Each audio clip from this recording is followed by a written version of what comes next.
What I got to see more and more is that enlightenment is something that we practice, and many people don't know that we have a choice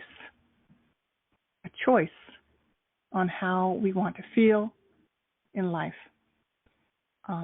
For years, I talked about moving from the third dimension to the fifth dimension, reacting, living as someone who reacts in life versus someone who can respond from their heart. So that's a choice, learning how not to just react. And for most human beings, 99%, we react. Something happened in the past, and we were upset. We reacted. Unfortunately, what we do as human beings is that we store that information in our mind, and we store it as if it's real, as if it's the most important information that we could have, remembering all the times that we were upset or hurt. It kind of sounds strange, but as human beings, we tend to do that. So when we want to create a life that is rich and abundant and peaceful and joyful, oftentimes we can't figure out why. And when I'm talking about enlightenment today, and then I will be giving you the messages from Kuan Yin to actually share on how we can do this, the number one thing I was guided to talk about is choice. If you knew that you had a choice in how your life would turn out, like you really, really did, irregardless of what has happened in your past, irregardless of where you came from, what your human design is, what your family constellation is, what your astrology is, anything, and then what's your, everything. If you knew that you had a choice, you truly had a choice, and that you as an ordinary human being have access to enlightenment, which is pure freedom, I think that would be pretty good news. So I'm here to tell you that you have that. Now, does it take some education to learn more about this? Absolutely. But if it piques your interest, like, wow, how can I be really free? And free. How can I really experience being free today, despite everything that has gone on in my life, what's going on in my life, what I predict is going to happen to me? How can I really feel free? So this past weekend, two things happened. We had an incredible Uber ride to a nearby Bohemian bar in Astoria to see a friend of mine perform.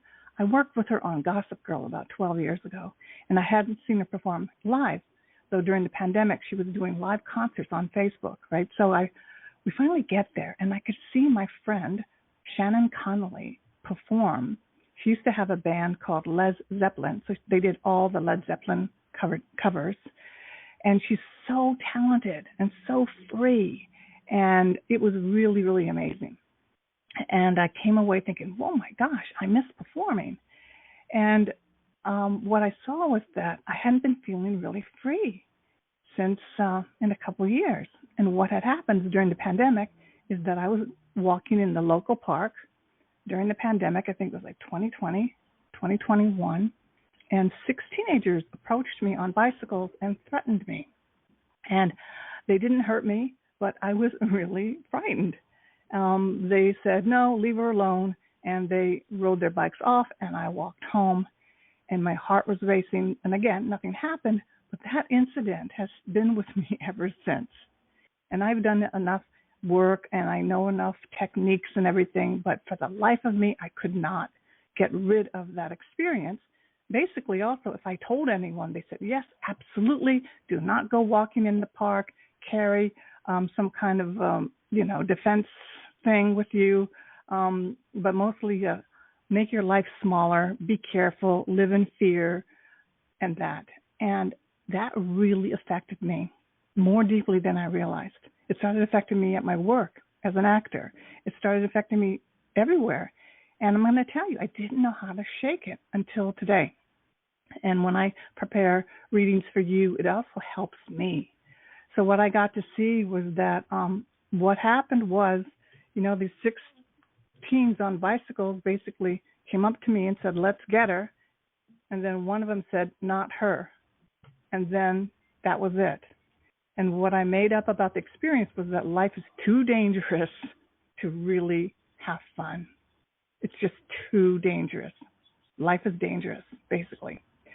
So that's not who I am as a human being. That's truly not my heart's choice, but because of what happened, that's what I have held on to. So today I'm making up something different. Life is fun. I participate in life. I enjoy life, and I'm going to go walking again in my local park. Now, this took me a while to learn how to do, but basically you can take anything in your life and reframe it. You can work with a therapist, a counselor. You can take a course that I took to help me learn this education. But the basic thing is that most